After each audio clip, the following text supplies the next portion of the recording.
Seja bem-vindo, seja bem-vinda ao meu podcast. Eu sou a Esther Sartori, psicopedagoga, psicanalista, e hoje o tema é muito legal. A gente vai falar sobre o desenvolvimento infantil. Quer coisa mais gostosa do que isso? Quer coisa mais deliciosa do que entender como as nossas ações são fundamentais para o desenvolvimento saudável de um bebê, para o desenvolvimento de um adulto saudável? Eu adoro esse tema. Mas olha lá, antes de eu começar, vai lá, se inscreve no meu canal, ativa o sininho, curte, compartilha. Eu tenho certeza que você vai ajudar muitas mães.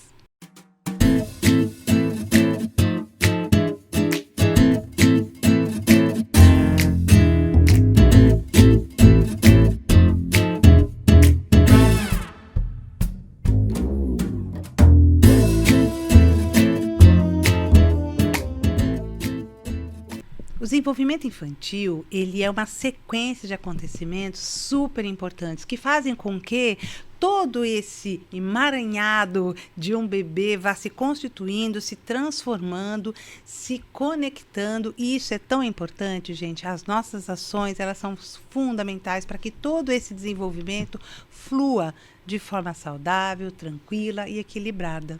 Não é legal falar sobre isso? Pois é. Para falar sobre esse tema, eu convidei o pediatra Marcos Oliveira e a pediatra Amanda Gutmann. Sejam bem-vindos, eu adorei a presença de vocês, eu adoro quando a gente faz podcast em dupla, acho muito bacana, acho muito divertido. Dinamismo interessante. É ótimo, porque a gente pode fazer muitas trocas, pensamentos, na verdade, que são comuns, mas em alguns pontos a gente acaba divergindo, né? Essa é a beleza do ser humano. Vamos fazer uma coisa? Vamos nos apresentar? Se apresentem, fiquem à vontade, para que a gente saiba qual é, né, o trabalho de vocês, como é que vocês desenvolvem esse pensamento, enfim, fiquem à vontade. Pode começar. Obrigada, Marcos. De nada. Então, eu queria agradecer, Esther, pelo convite. Meu nome é Amanda, eu sou pediatra intensivista, eu sou formada pelo Unicamp e sou consultora em amamentação.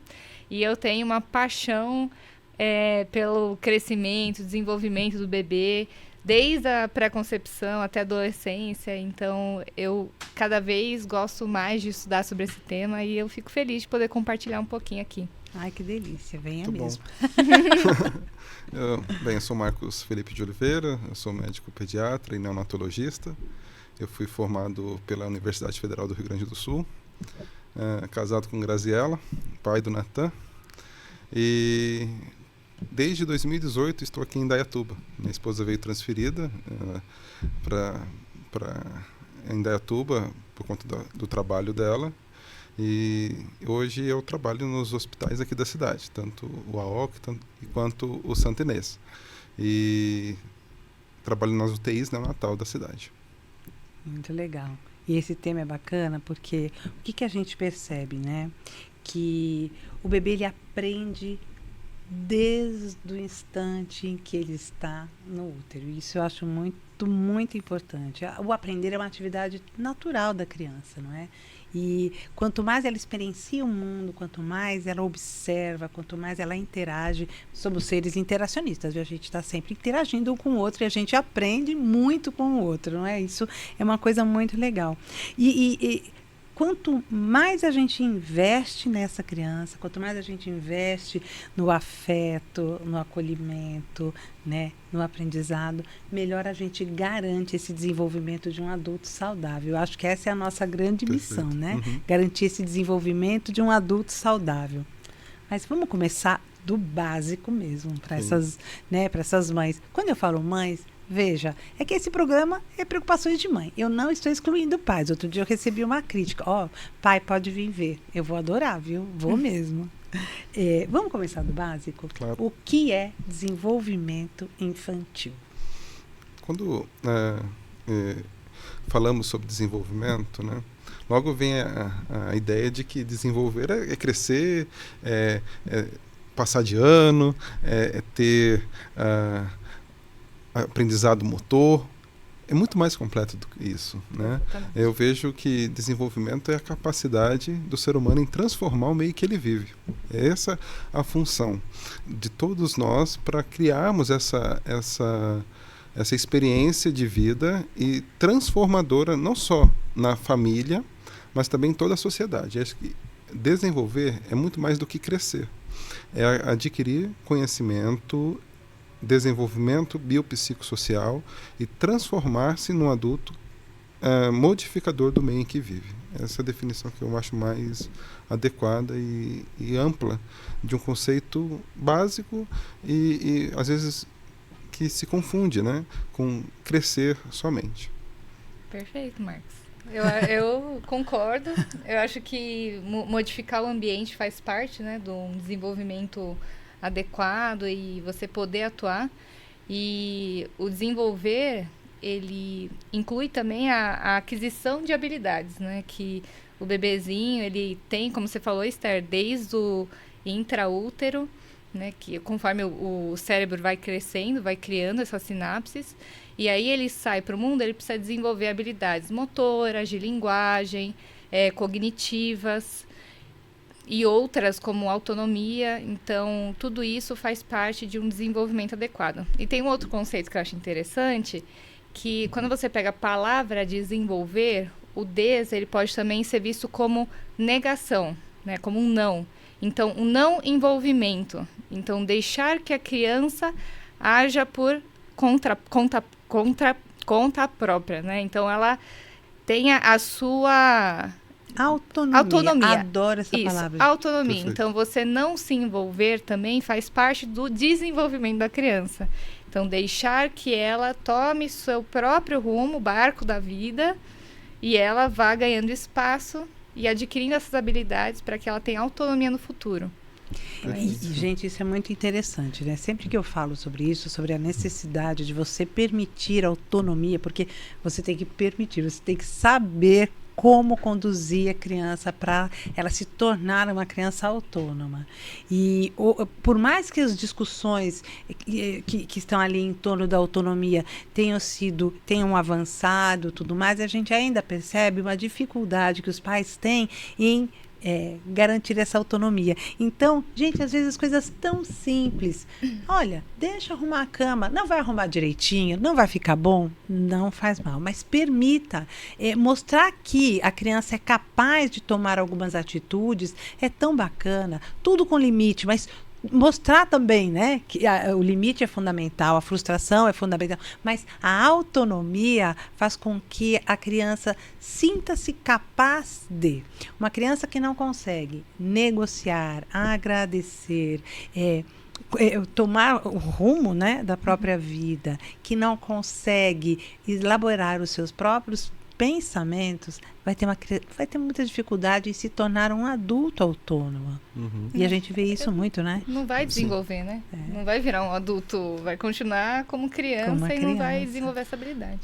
E quando a gente pensa também em desenvolvimento, pensa assim em especialização do cérebro, né? O cérebro está crescendo, está se desenvolvendo, vem a fala, vem a capacidade, a melhora da capacidade visual da criança. E o interessante é que o número de multiplicação celular no cerebral nesses primeiros 2 anos de vida da criança é intenso. Os estudos mostram que cerca de 600 a 800 conexões cerebrais são formadas por segundo, né? Então, um cérebro que sai de um recém-nascido a termo, a partir de 38, 40 semanas, vamos imaginar esse bebê, o volume cerebral é em torno de 300 ml, né? Pensando os centímetros cúbicos, né? E com 2 anos, ele atinge o volume muito próximo do cérebro adulto. Não com toda a sua especificidade e especialidade, mas em capacidade volumétrica. Além disso, o que chama a atenção é que nem todas essas conexões cerebrais elas serão perpetuamente presentes, estarão perpetuamente presentes. Elas sofrerão um processo de podas, né? Que o termo científico é apoptose, né? Que é a morte programada neuronal. No entanto, aquela conexão que ela é constantemente alimentada, estimulada, ela se torna permanente. Eu costumo dizer no consultório que dentro do cérebro de um bebê existem todos os fonemas do mundo, né? Exatamente. Porque Deus é tão maravilhoso, né? Que ele permitiu que o cérebro se desenvolvesse de maneira que os estímulos mais presentes se tornem os mais dominantes, né? E como o cérebro do bebê no primeiro ano também ele triplica de volume, esta é a janela de grande oportunidade que nós estamos vivenciando. Eu adoro isso, essa janela de oportunidades mesmo. E quando a gente pensa no quanto a gente é capaz de estimular tudo isso, né?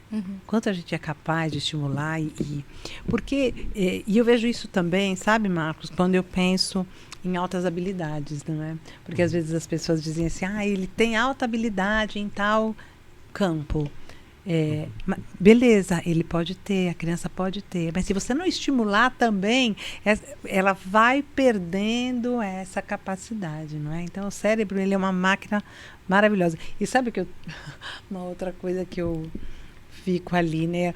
Enquanto o bebê está se constituindo dentro do útero da mãe, o cérebro está fazendo uma força imensa para, né, estabelecer essas conexões para quê? Para que quando essa criança cresça, ela perca essas conexões por conta das podas neurais. Vamos estimular, porque você estimulando, você vai garantir várias questões. Eu sempre coloco assim, para uma criança aprender, não adianta ela ter só a questão pedagógica. O cognitivo e o emocional tem que estar em ordem. Não adianta ter só a questão cognitiva, o pedagógico e o emocional tem que estar em ordem. Não adianta ela ter só o emocional.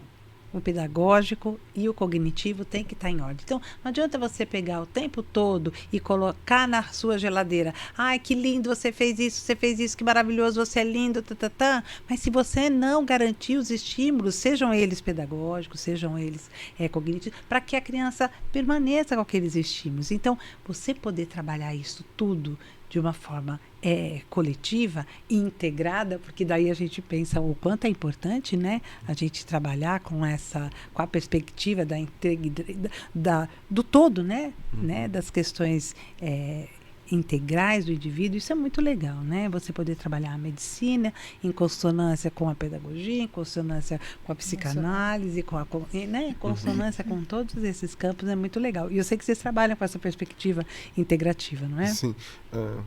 Eu gostaria de fazer um adendo à observação da Esther, porque existe uma preocupação da Unesco, da ONU nesse sentido, né? O conceito de nurturing care, que é o cuidar para desenvolver, né? Então é uma iniciativa global, né, na busca por trazer conscientização e ferramentas para esse pleno desenvolvimento. E são 5 áreas de apoio em que nós, como cuidadores, educadores, profissionais da saúde, temos para oferecer essas informações aos pais para que eles consigam, de forma efetiva, alcançar o pleno desenvolvimento, né?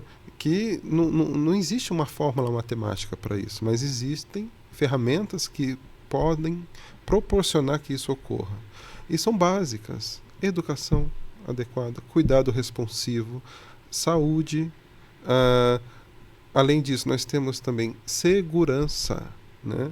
E esses itens trabalhados junto com a nutrição adequada, preenchendo os 5 critérios, faz com que nós tenhamos subsídios e mecanismos para promover esse bem-estar e de crescimento da criança e desenvolvimento.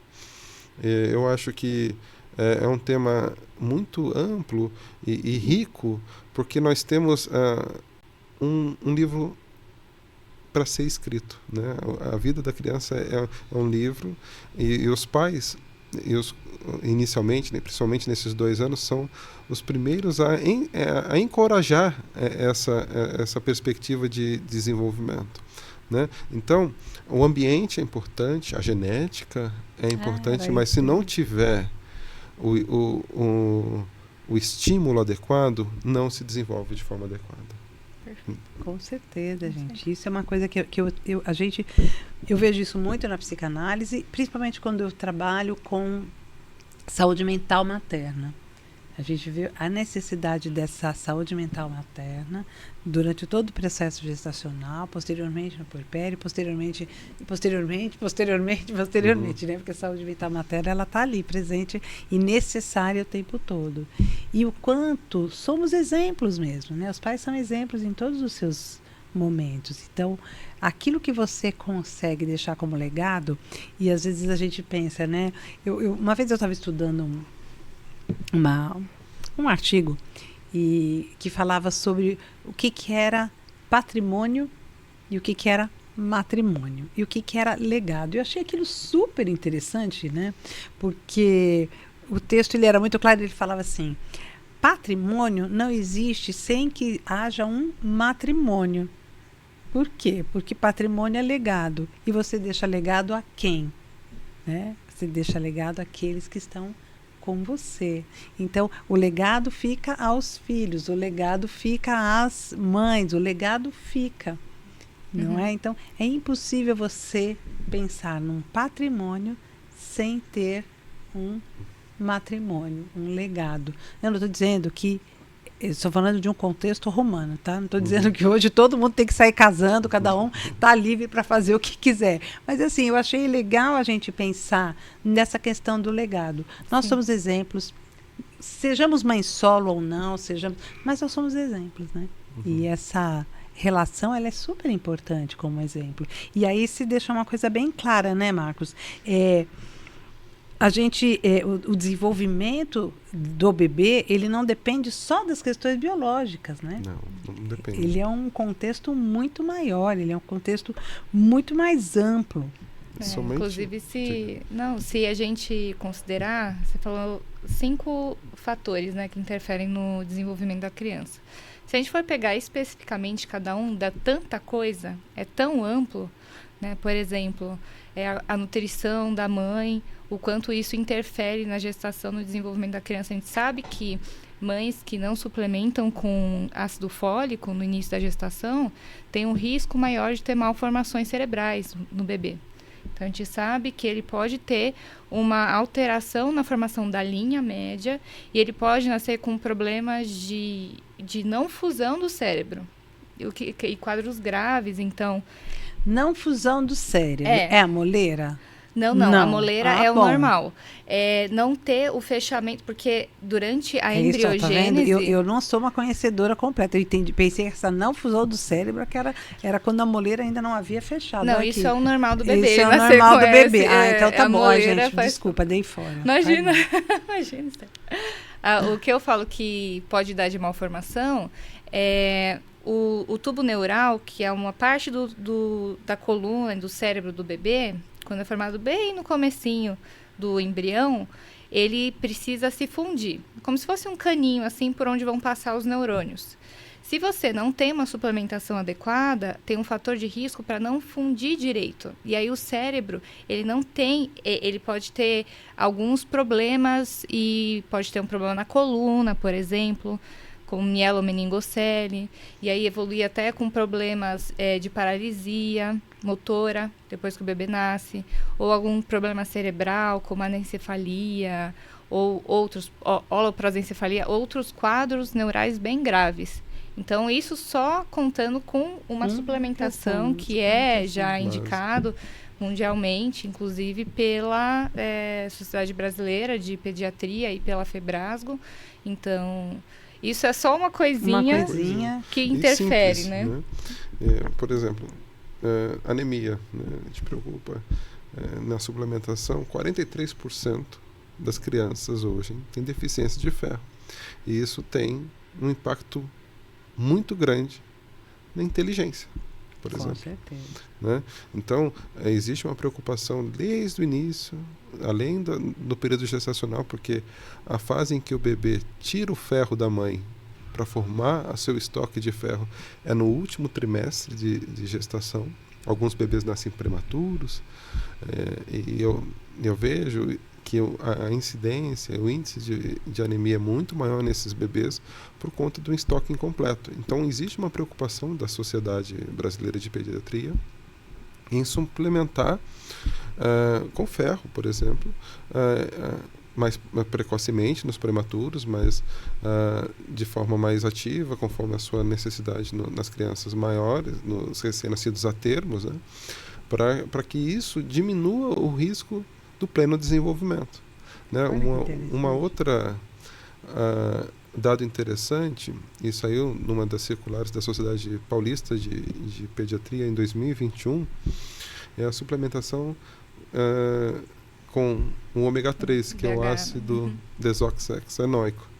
O interessante é que a incorporação... Então, o que faz o ácido desoxihexaenoico? É uma gordura, é o ômega 3, que está no peixe. Antigamente, eu via minha mãe falando assim, olha, tem que comer peixe para ficar inteligente. Você não vê os japoneses aí, tudo inteligente? É verdade. Isso. Verdade.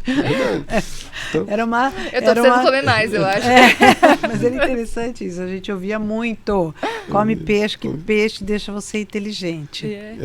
Mas é por conta do ácido desoxihexaenoico que está no peixe, que o peixe que comeu a alga, então é a alga que tem essa gordura boa. E a incorporação ocorre até os 2 anos. Depois pode dar uma barca ali de... Olha, se que você legal. for pensar... Então não adianta eu querer comer comida japonesa todo dia, que não vai mudar nada na minha vida. Porque Hoje agora é bom, ajuda. Ajuda. Não, falam que tem, inclusive, relação com demência.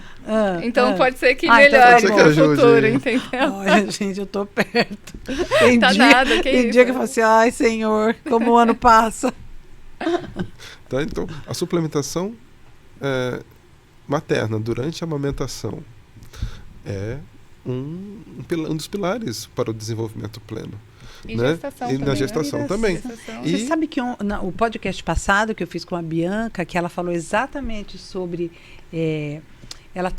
a Bianca, ela trabalha com a suplementação, né, durante a gestação, e ela trabalha também com a alimentação para quem quer engravidar.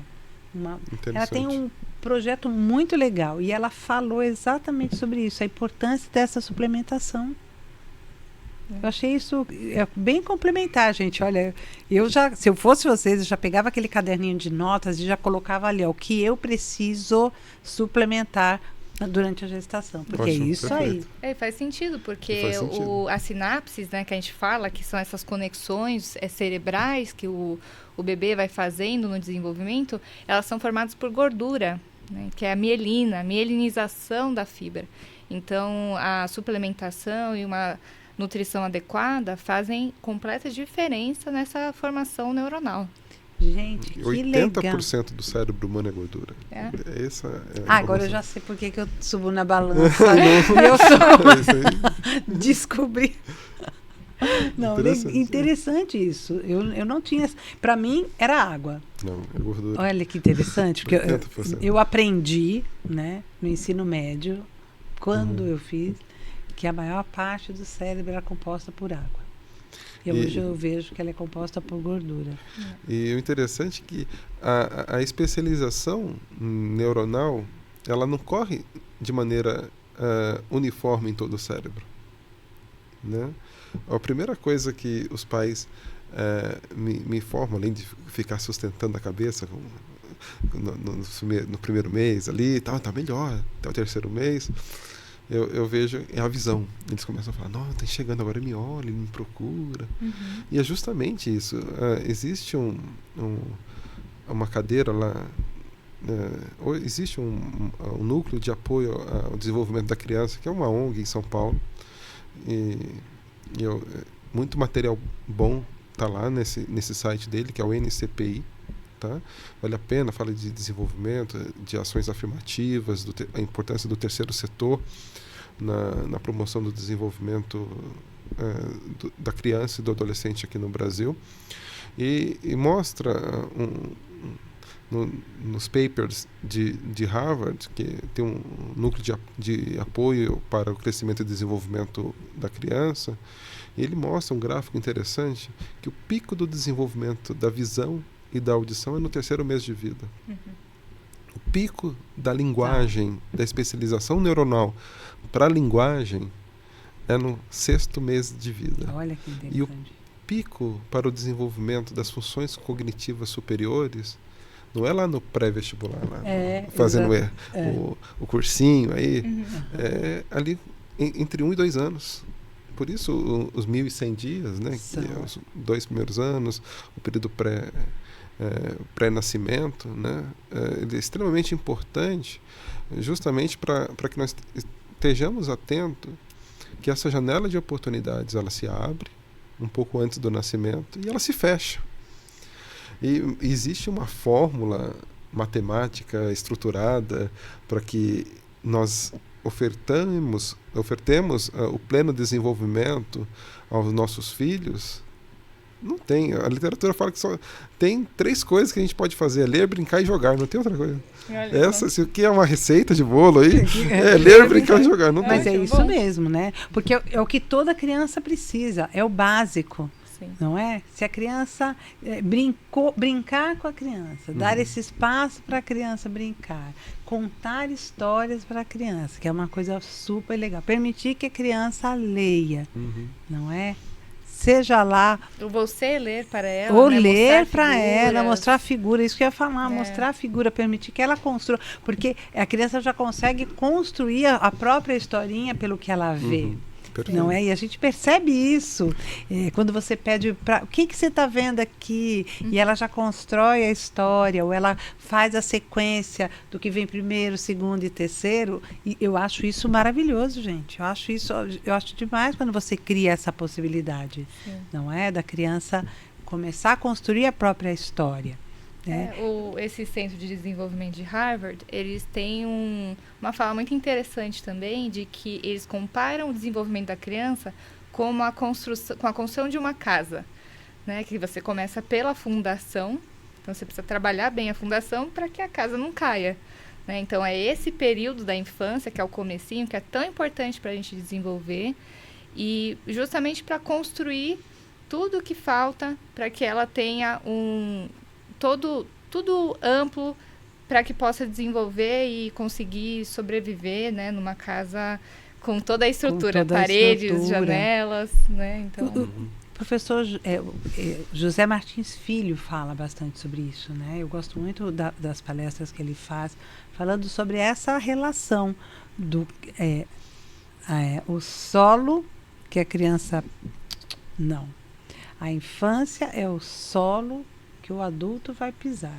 Perfeito, então você faz todo esse processo, e a partir daquilo que você estimulou, a partir daquilo que você proporcionou para o seu bebê, vai ser fundamental, vai ser o diferencial na vida adulta. Acho isso maravilhoso. A única questão que eu sinto um pouco também de angústia com os pais, que eles trazem no consultório, é de tipo, já chega assim, mas como que eu estimulo, né? O que eu tenho que fazer para estimular minha criança? E às vezes com uma cobrança muito grande, uma super proteção.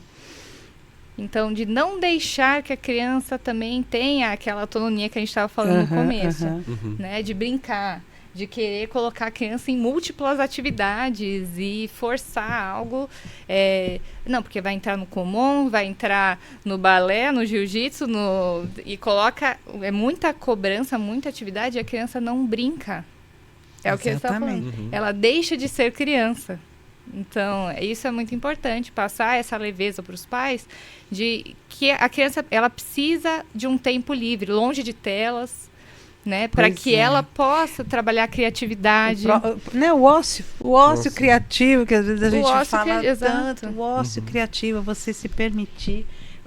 Mas também o que eu vejo bastante é essa falta de recurso mesmo dos pais de entenderem essa relação. Vamos imaginar que a gente vive uma sociedade hoje do imediatismo, tudo rápido, tudo aqui agora, e vamos fazer, e vamos atrás, e levanta, e sai, e faz, e se mexe. A gente vê isso muito, os pais com essa cobrança do vamos fazer tudo, né? E aí vai pilhando a criança, vamos, pega, anda, vai, faz, canta, dança, depois vai na estação e vai empurrando. Chega de noite, a criança já está pilhada, porque ela ficou um dia inteiro sendo estimulada Exausta, com um né? monte de Exausta. coisa. Chega em casa, a criança tá agitada, a mãe diz o quê? Ou o pai? TDAH. Ou então, tenha paciência. É. Ué, até 15 minutos atrás eu tinha que estar correndo com a minha mochilinha, entrando dentro do carro para poder vir embora. E agora eu chego aqui em casa. Paciência. Tudo ao seu tempo. Então, essa para mim é a grande questão, né? O que é que a gente está ensinando, né? A ansiedade para coisa, não é? Imediatismo. O imediatismo. E isso encontra amparo na realidade. A Amanda citou a tela, é uma epidemia que a gente está vivendo, a exposição de tela. E até saiu uma lei agora no Brasil que é proibido ter tela, celular, Telefone, né? telefone celular dentro das escolas. E um dos alunos falou assim, nossa, eu não sabia que o recreio era tão longo assim. Entendeu? Não, e eles não sabem brincar, né? Eu vejo. Não sabem brincar. Não sei o que. E tem uma entrevista falando, eu não sei o que eu vou fazer agora sem meu celular. E assim, quando a gente fala em desenvolvimento, e uma das preocupações também em relação à fala, um dos estudos mostram, que foi feito lá nos Estados Unidos também, que a média de palavras que uma família que não é tão favorecida, em que os pais não estão presentes de forma mais ativa e com muita exposição de tela, a quantidade de palavras que é trocado com a criança é muito baixa, em torno de 600 palavras a cada 10 minutos. E isso amparado em muito tempo de tela. Essa é uma realidade que a gente vê no Brasil, né? Nosso país é um país subdesenvolvido. E no já tem a entanto, vantagem desse subdesenvolvimento dos processos de ensino e aprendizagem, a gente já vê essa defasagem. Aí eu introduzo a tela nesse processo todo. E comparando os pais universitários, né, que tiveram mais chance de conseguir conhecimento, a presença de tela era praticamente nula e a quantidade de palavra era acima de 2.400. E viu-se que havia uma relação estatisticamente significativa entre o tempo de tela, em forma depreciativa e negativa, e o número de palavras. Quanto mais palavras, mais inteligente era a criança. Então, é sabido e contraindicado formalmente a exposição a telas abaixo de 2 anos. Sem dúvida, sem dúvida. E o que nós vemos eu lembro que Graziela, minha esposa, ela fala assim, olha, tá vendo, Marcos, porque eu não quero tela? Aí ela me mostrava um bebezinho, os pais num restaurante, conversando, jantando, Natan pegando fogo aqui, não parava quieto, mas a criança ao lado, com a tela no tablet, aquele hiperestímulo, ela não consegue processar aquele estímulo, não entende. Mas ela fica quieta, né? E fica quieta. Mas ela fica exatamente Entendeu? isso. E não tem como processar mesmo. Não processa. Aquilo que a gente falou do sono depois. Como é que a hora que você vai dormir, né, que a criança vai dormir, como é que ela processa tudo isso que ela viu o dia inteiro? Não Exato. processa. Não processa. Ela precisa ter interação para poder processar. Pra Por poder isso processar. que na pandemia a gente viu tanto atraso de desenvolvimento. Ah, sim. Porque muitos pais não sabiam como estimular a criança, ou deixavam ela na tela o dia inteiro, ou mesmo virou tudo o aprendizado pela tela, que as escolas tentaram adaptar. E a gente viu muito atraso de linguagem, Nossa, muito atraso cognitivo. Atraso de linguagem, atraso cognitivo, questões pedagógicas extremamente mal resolvidas. Então, a pega do lápis, que é fundamental. Gente, a pega do lápis ela é fundamental. Ela está totalmente ligada à função motora. Não é? Então, tudo isso deixou de ser visto. E hoje, quando eu recebo as crianças no consultório, que vêm da alfabetização, né, do período da pandemia, é gritante a diferença. Como as questões motoras ficaram a desejar. Então, o professor não está vendo. né? E emocionais também. Emocionais de monte. Emocionais, assim, a hora que você sai do campo da psicopedagogia, entra do campo da psicanálise, a diferença, né, as questões emocionais, principalmente relacionadas à frustração, são, assim, muito diferentes. Muito. Porque frustrar-se é bom, né? Você permitir que seu filho se frustre, não precisa dar tudo o tempo todo. Faz parte do desenvolvimento. Faz né? parte. Faz parte. Por isso que eu gosto da ideia da mãe suficientemente boa, sabe? Do Winnicott. Adoro. Você não precisa ser perfeita. Basta você ser suficientemente boa. Você não precisa atender ao seu filho o tempo todo por tudo, que às vezes ele nem sabe se precisa. São os estilos parentais, né? Então, a gente sabe que tem aqueles pais que são totalmente permissivos, a gente sabe que estudos mostram que crianças de pais totalmente permissivos, que dão tudo para a criança e não tem limites, a criança tende a ter um desenvolvimento mais lento, de várias habilidades, inclusive a autonomia, e ela não consegue ter uma autorregulação emocional. Super, muito difícil. E essa autorregulação emocional mal trabalhada na infância reflete no futuro. No futuro. A problemática, né? 200 milhões de pessoas, de crianças, na verdade, estão sob risco de não atingir o pleno desenvolvimento neste ano de 2025. 30%, de 10 a 30% dos adolescentes americanos estão sob risco de ter diagnóstico que se enquadre na classificação, que é o DSM-5 agora, né, de doenças neurológicas. Então, a questão do hiperestímulo, do imediatismo, do aqui e agora, do just in time, aí, é real, né? E isso não é lá na adolescência que a gente tem que se preocupar, é desde já. Também na adolescência. É nesse processo de desenvolvimento infantil. Perfeito. Entendeu? E eu vejo que temos como agir, existem iniciativas no mundo. James Heckman, que foi o Prêmio Nobel de Economia, ele reuniu psicólogos, sociólogos, psicanalistas e economistas para desenvolver uma estratégia de melhorar esse desenvolvimento para a criança, né? E tanto é que ele ganhou o Prêmio Nobel porque ele conseguiu provar que para cada dólar investido na primeira infância, o retorno para a nação é o máximo, né? É máximo para cada dólar. Ele consegue tirar proveito e o benefício desse investimento para a nação e para a criança e para o ser humano formado de forma muito intensa. No nosso país, aqui no Brasil, houve um grande investimento no ensino superior nos últimos 20, 30 anos. Exatamente. E a nossa geração vivenciou isso, essa tentativa de equalizar as dívidas históricas aí, né, da nossa população, mas esquecemos da infância, que é o período mais importante para o futuro do Brasil, né? Então é necessário sim essa visão de que existe um tempo, 1.100 dias, acaba, fecha a janela, acabou, não, o potencial genético é 20%.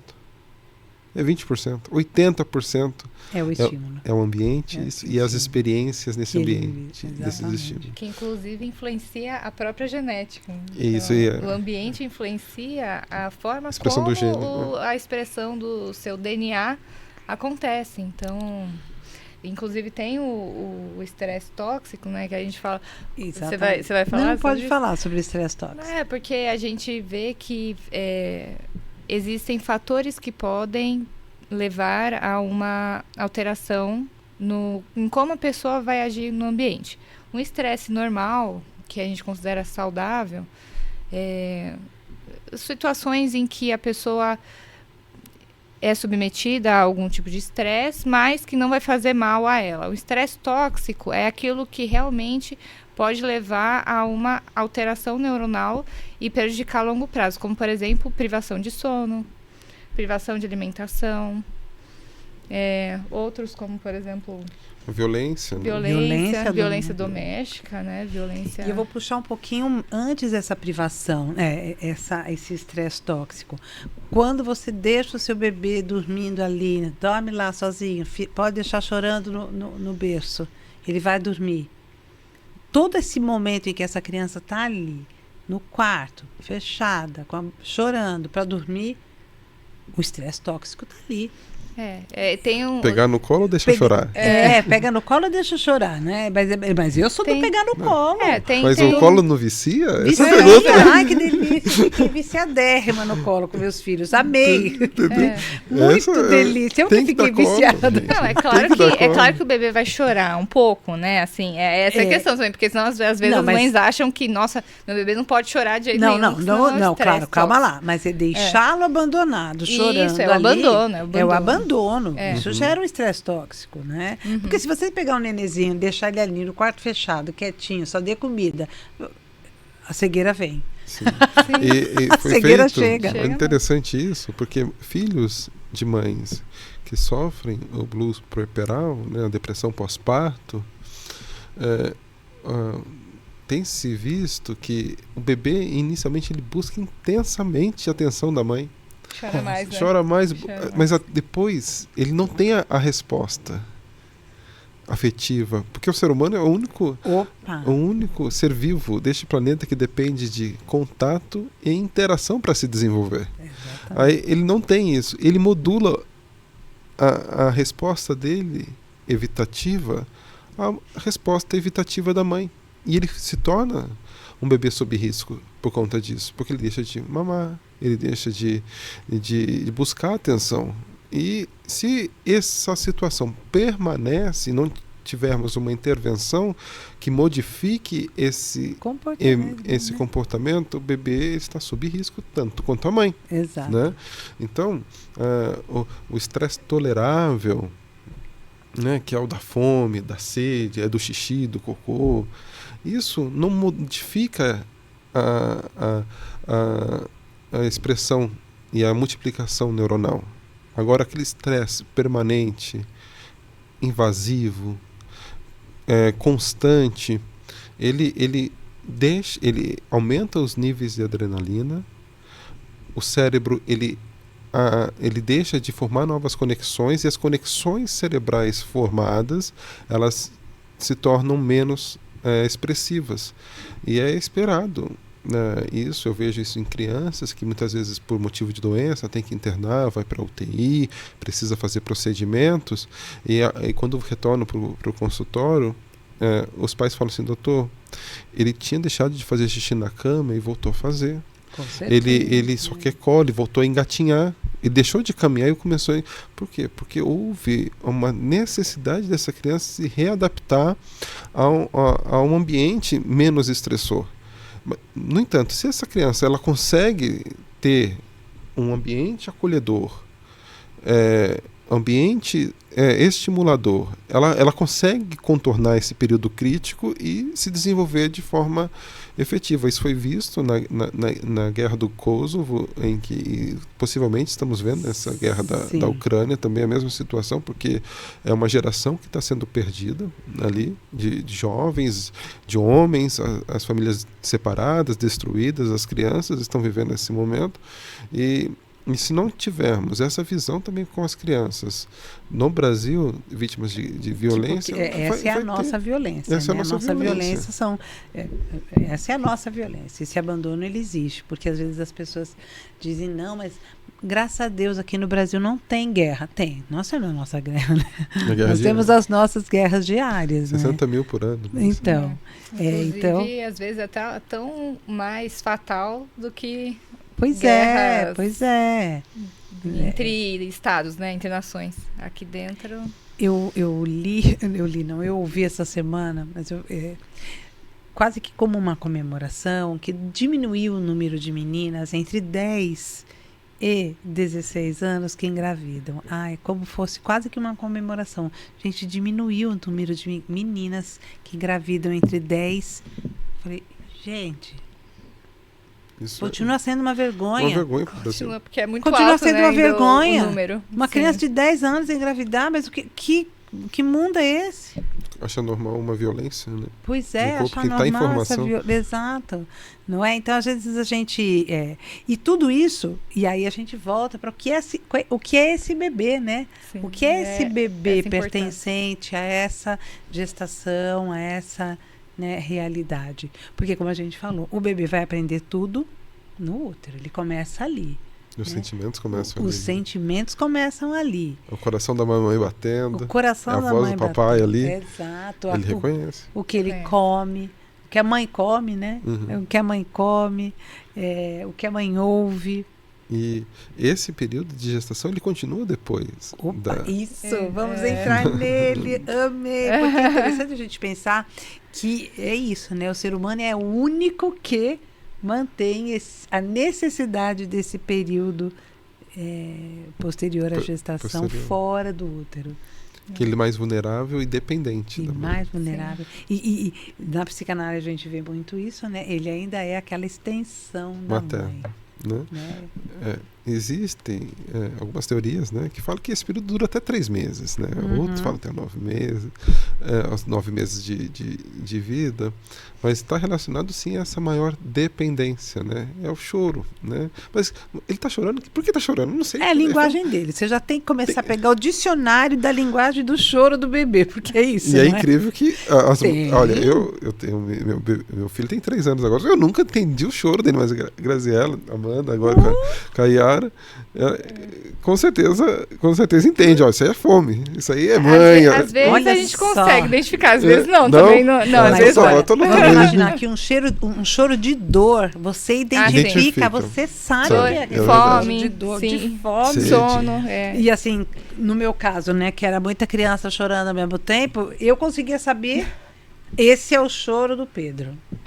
Esse é o choro da Gabriela. Eu conseguia entender e eu sabia o choro do Pedro, porque ele tinha fome.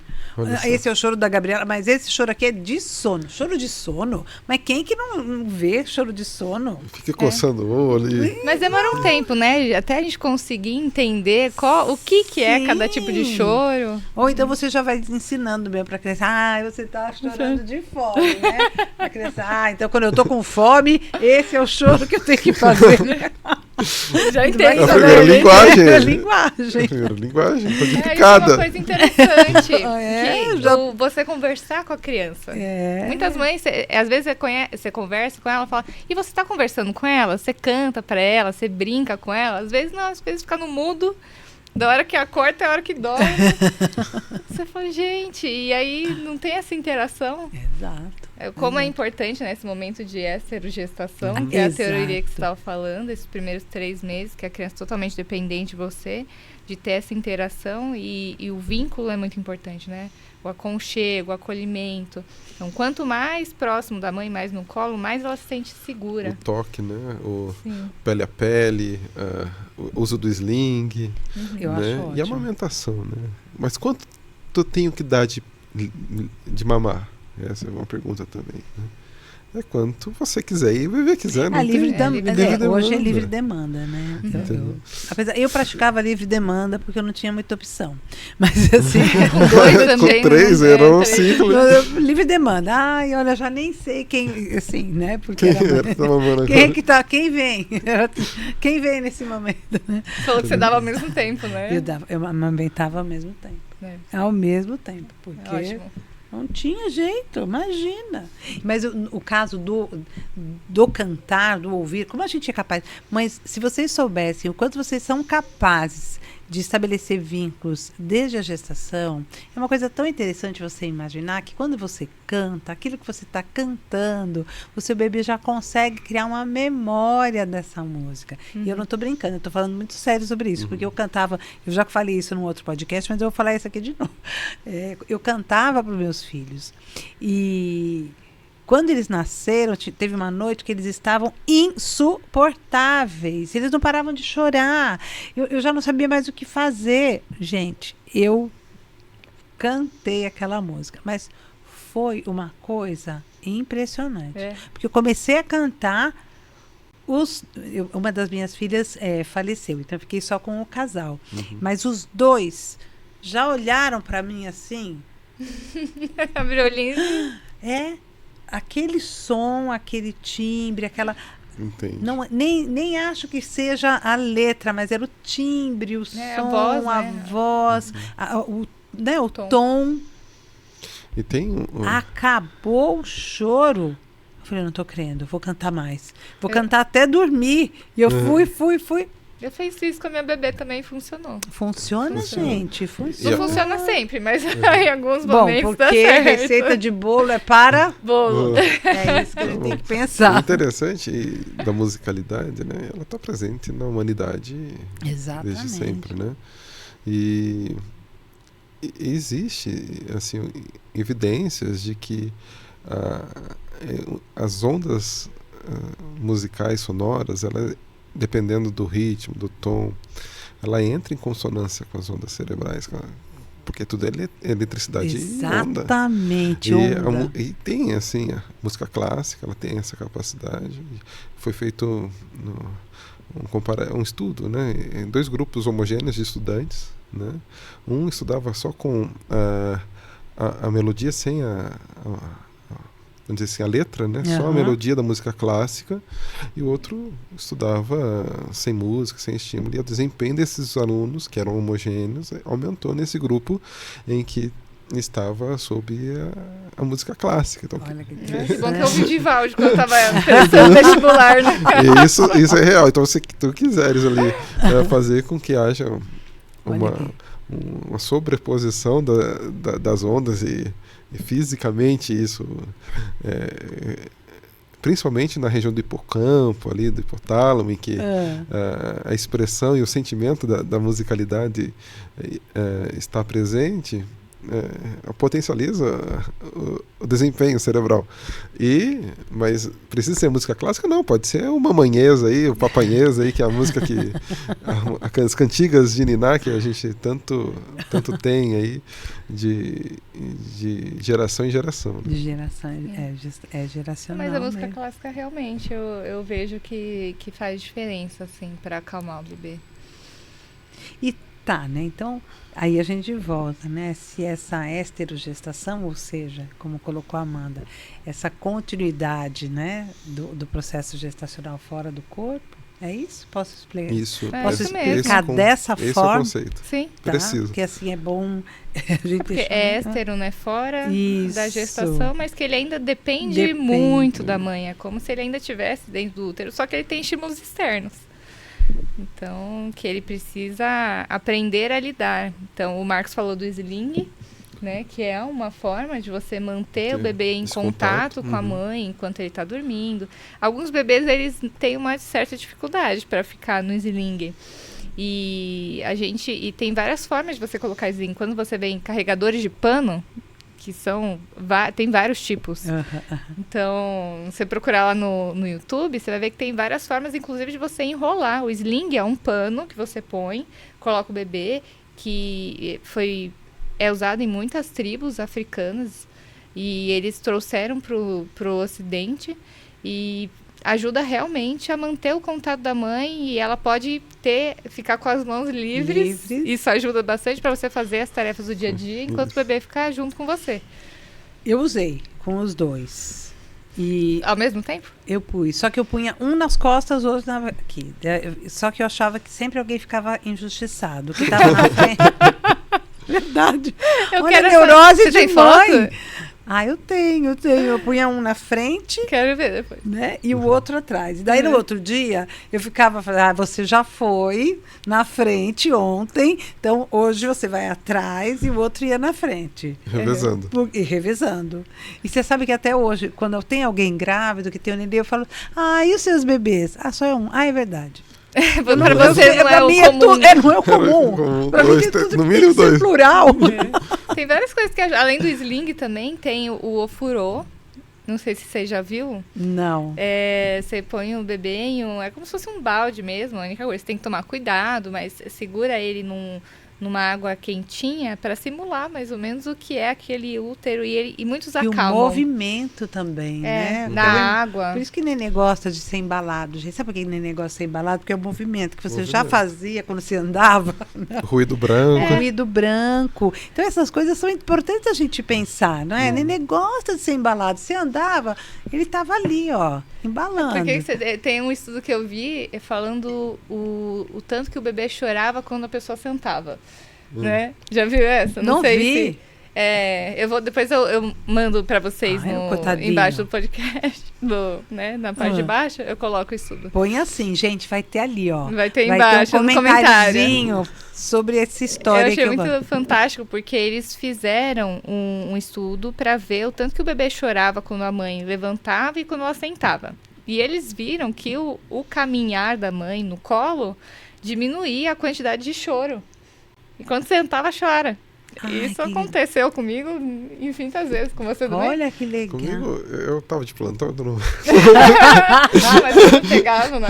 Quando pegava, assim, nossa, eu lembro que a Graziela chorava. Olha que ele não para de chorar, porque era cólica, né? Era sempre na parte da noite, né? Aquele clássico, né? A partir das 7 da noite era um choro, de uma hora e meia, chorando, até 120 minutos. Ai, nem lembro disso, gente.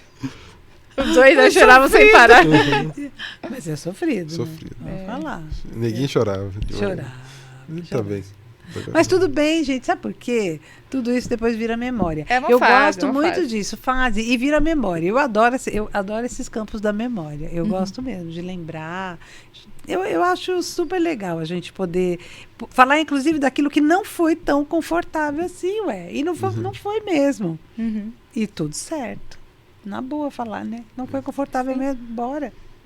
Mas sabe, gente, a gente tá falando dessa esterogestação como uma adaptação da criança, né? Sim. Uhum. Então, ela é necessária para essa adaptação do meio externo, não é? Mas com essa proximidade, o meio externo ainda, né, com essa extensão da mãe. Isso é fundamental para o desenvolvimento infantil, não adianta. Então, por que até hoje a gente ainda vê resistência de algumas mães, alguns pais ao colo? Eu vejo isso, porque foi uma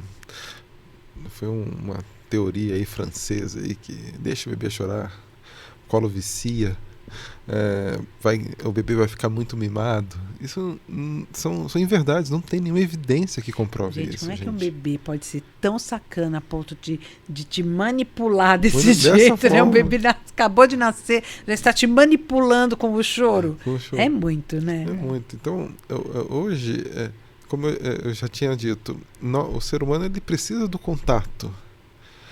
E precisa, além do contato, da interação social, né? Pegavam os primatas ali, colocavam numa gaiola, um macaquinho. Esse experimento é demais. Aí ele ficava assim, ele, sozinho, sem nada na gaiola. Ai, que pecado. Aí ele parava de comer, parava de tomar o leitinho dele lá, que ele precisava. Mas ele colocava uma pelúcia ali dentro da gaiola. Ele se agarrava naquela pelúcia e ficava tudo alegre. Mas o ser humano não é assim. Não adianta colocar a naninha lá. Toma a naninha pra você ficar aí. E fica quieto. Ele precisa do contato. E acalma o coração, né? E ele se sente seguro novamente. Às vezes é porque tá com sede, quer mamar, ou fome, ou tá com frio, ou teve É exatamente isso, né? É a segurança que é fundamental. Esse experimento que o Marcos está falando é muito interessante, que ele quis mostrar qual que era a função da mãe. Se seria só a nutrição ou se tem uma função a mais, né? Porque às vezes você pensa, não, a mãe só serve para dar mamar, para dar o leite, né? E aí foi a partir desse experimento que criou o apego seguro, a teoria do apego seguro. Amo essa teoria do apego seguro. Ele colocou o primata, né, o macaquinho, e tinha uma macaca mãe de arame que só dava leite e a macaca do lado que era de pelúcia. E quando ele queria mamar, ele ia para a mãe de arame, que saiu o leite. Só que se tivesse alguma coisa que assustasse o macaquinho, ele ia direto para a mãe de pelúcia. Então, para mostrar que, na verdade, o próprio animal, o macaquinho, ele tem uma necessidade de carinho, de apego, de conexão. Perfeito. Então, aí você seguro, pensa, né? se um macaco precisa disso, Imagina um bebezinho, um ser humano que Perfeito. é totalmente dependente da gente. Totalmente dependente. Então, Excelente. é isso que traz a gente precisa lembrar como a figura materna é importante para ter essa segurança para o bebê. Então, dar o colo é trazer segurança para ele de que tá tudo bem, de que ele pode ficar no seu colo, e aí, sem medo de criar essa associação de, nossa, mas e se depois ele não conseguir dormir, só vai dormir no colo? Isso é muito difícil de acontecer, e se acontecer, você trata depois, entendeu? Não tenta antecipar isso. Exatamente. Né? Tudo trata-se. Porque tudo tem solução, gente. Não é um negócio. Nada tudo tem solução, sabe, mãe? Tudo. Basta a forma como a gente olha para a situação, né? Inclusive viram que quanto mais você tira o bebê, deixa o bebê lá sozinho chorando, mais ele chora. Mas ele vai dormir. Cansou, né? Chorou desgraçadamente. Até que chega uma hora que ele fica desensibilizado. Muita adrenalina segurando. Muita adrenalina, ele vai mesmo. Ele vai dormir. Cansado, esgotado, né? Uhum. Ele vai dormir. Por que é importante a gente investir tanto na primeira infância? Porque é a única janela que pode modificar a história de um ser humano em formação. Então, quando a gente fala do desenvolvimento, ele é um ato contínuo, né? O cérebro ele vai chegar a se tornar maduro com 24 anos.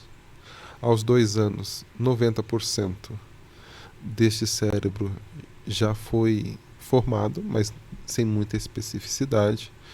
No entanto, o pico do desenvolvimento da especialização neuronal para as funções cognitivas superiores ocorre entre o primeiro e o segundo ano.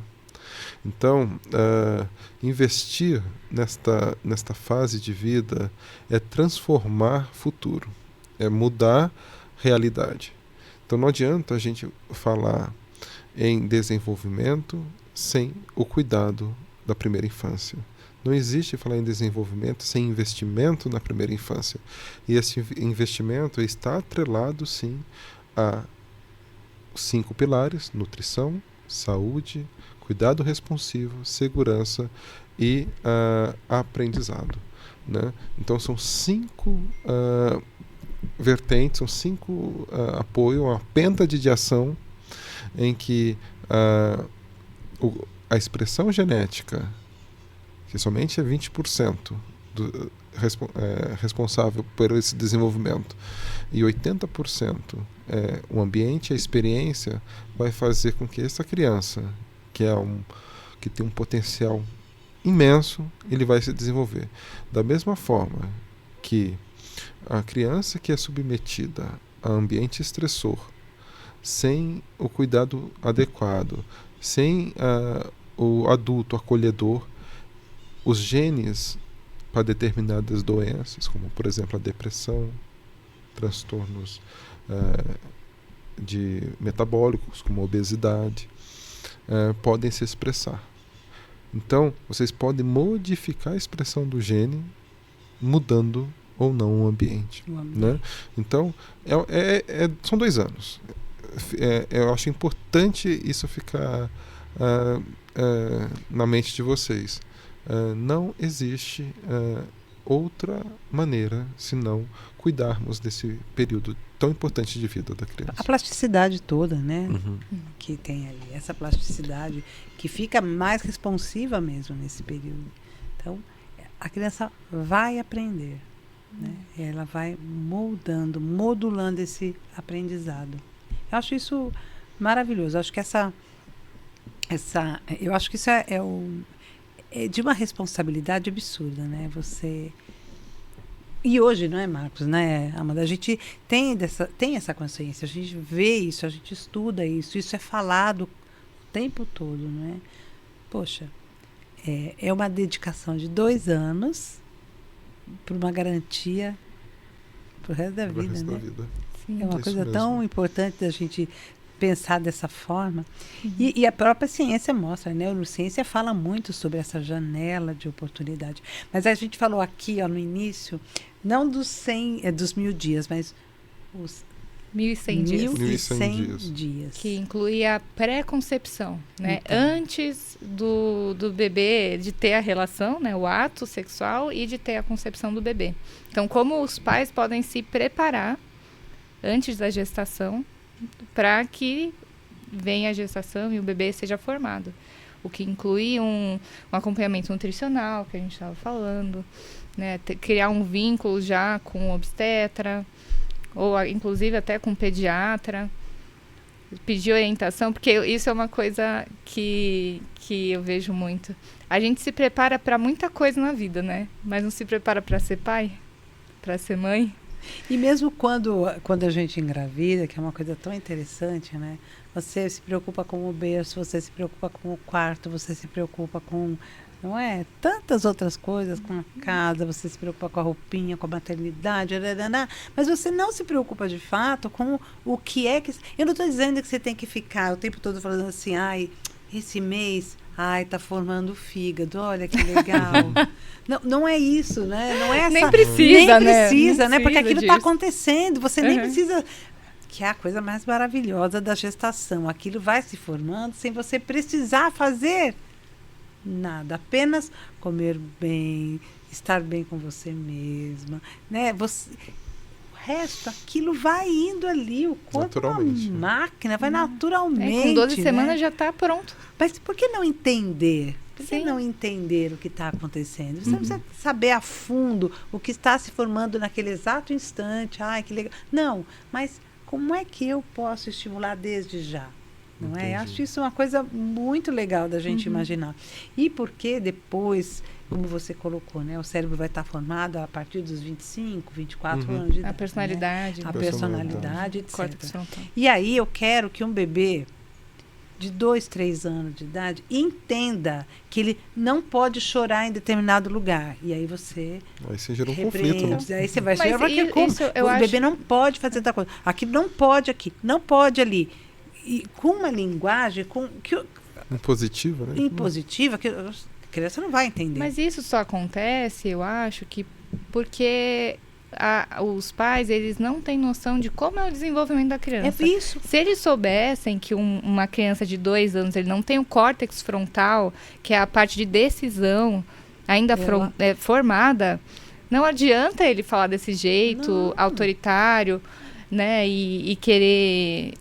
Nem com adolescente, viu? Não adianta você sair gritando, não adianta, não vai entender. Que é o que eu voltei falando dos modelos parentais, né? Que eu falei do permissivo, aí tem o autoritário também, né, de não deixar nada. E aí a criança, ela sente medo de tudo, ela não tem a independência, a iniciativa para fazer as coisas. Aí depois vira um adolescente que não tem iniciativa para fazer as coisas e a pessoa fala, poxa, mas ele não vai lá e lava a louça. Ele não vai lá e estuda para o vestibular. O que ele está fazendo na vida? Ele só fica no videogame. Mas será que na infância você permitiu que ele desenvolvesse essas habilidades? Você deu espaço para que ele, né, tivesse aquela base, né, aquela sustentação da casa para que ele tivesse autonomia no futuro? É aí que entra a puericultura? A puericultura é tudo isso. Né? Vamos falar um pouquinho sobre isso, porque a gente já falou, mas você não explicou o que é essa puericultura. A puericultura... Qual é o papel dela? A puericultura é tudo que envolve o crescimento e desenvolvimento da criança, né? O cuidado do pueri, do infantil, do bebezinho até a adolescência, né? Então, engloba tudo que o Marcos, você, a gente está falando aqui de desenvolvimento em todas essas instâncias, né? Então, de parte nutricional, afetiva, cognitiva, motora, linguagem, acompanhar o crescimento e o desenvolvimento saudáveis do bebê para que ele seja um adulto funcional, né? Um adulto que possa transformar a realidade, como o Marcos falou, em um dos conceitos de desenvolvimento. É uma oportunidade de identificar possíveis alterações e correção de rumo.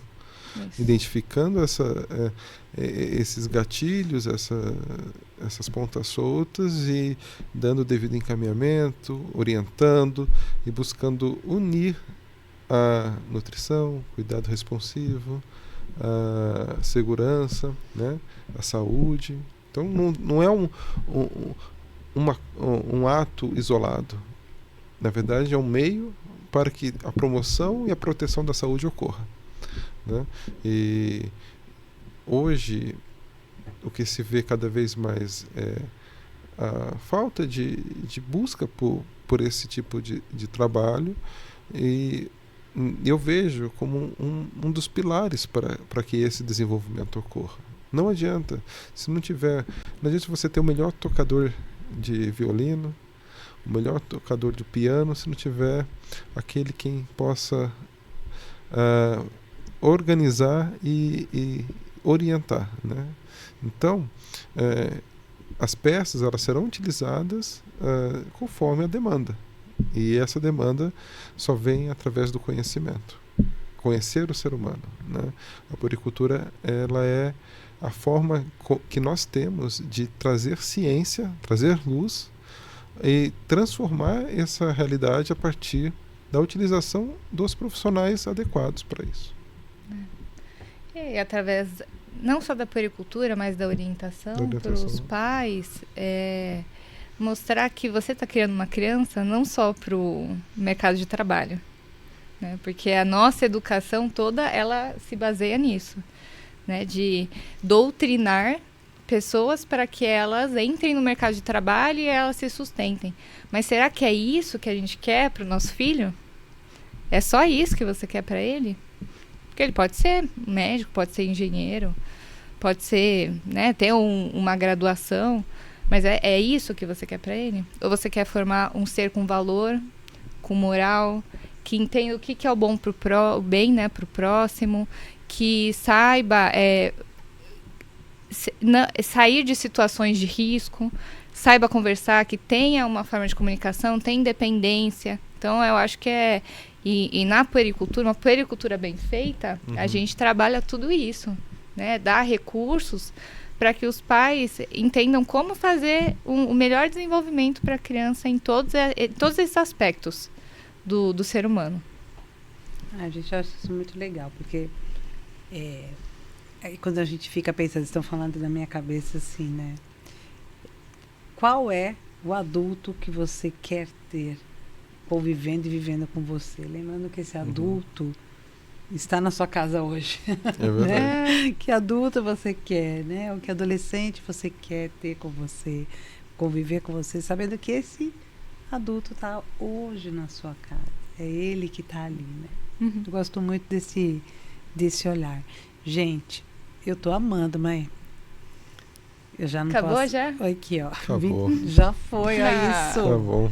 Foi ótimo, passou rápido. Gente, olha, foi muito bom receber vocês. Eu prazer. adorei, foi um papo super leve, muito gostoso. Aquilo que eu falo, eu tenho uma pauta, mas eu acabo fugindo, vocês vão trazendo conteúdos legais e eu vou indo embora da minha pauta. Eu tento voltar, mas a gente tudo. volta. Acho que falamos tudo que a gente queria, né? Eu nem lembrava, na verdade, qual que era a pauta. Mas no fim, nós amarramos tudo. Vocês podem ficar sossegados que nós conseguimos deixar tudo em ordem. Gente, onde as pessoas podem encontrar vocês? Então, nós hoje atendemos na Torre Medical, no 804, mas em alguns meses nós estaremos num outro local. Nós estamos organizando um espaço multiprofissional que vai se chamar Ima, que é mãe em hebraico. Tá? Então é um espaço que vai trazer uma grande oportunidade de transformação na vida das crianças, de vivência, um espaço acolhedor, com valores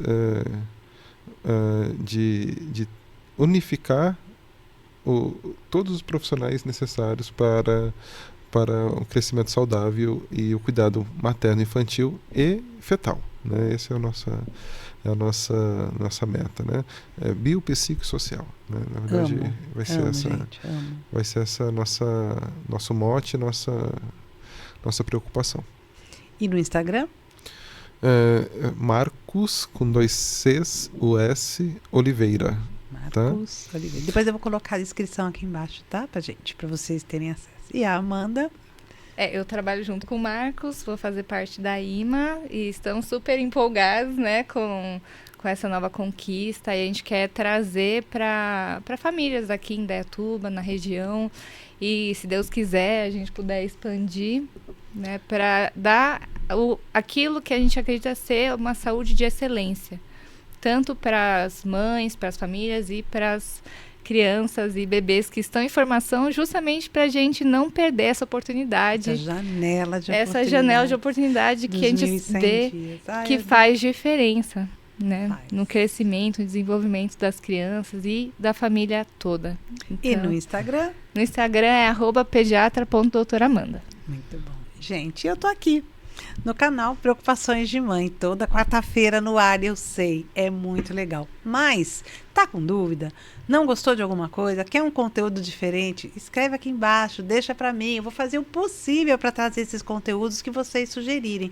Eu também tô no Instagram, em 2 perfis, Esther Sartori, _ ou @Preocupações de Mãe. Gente, vai ser muito legal. Vocês gostaram? Eu amo isso. Sabe por quê? Mãe que se informa, transforma, preocupação em sabedoria. Isso pra mim é o máximo. Gostaram desse episódio? Eu adorei. Quer perguntar para o Marcos? Quer perguntar para a Amanda? Deixa aqui, escreve. Olha, Marcos, olha, Amanda, quero saber tal coisa. Eles vão responder com certeza. Tenho muito certeza obrigado. mesmo. Obrigada, alguma dica para essas mães? Dica? Aproveite.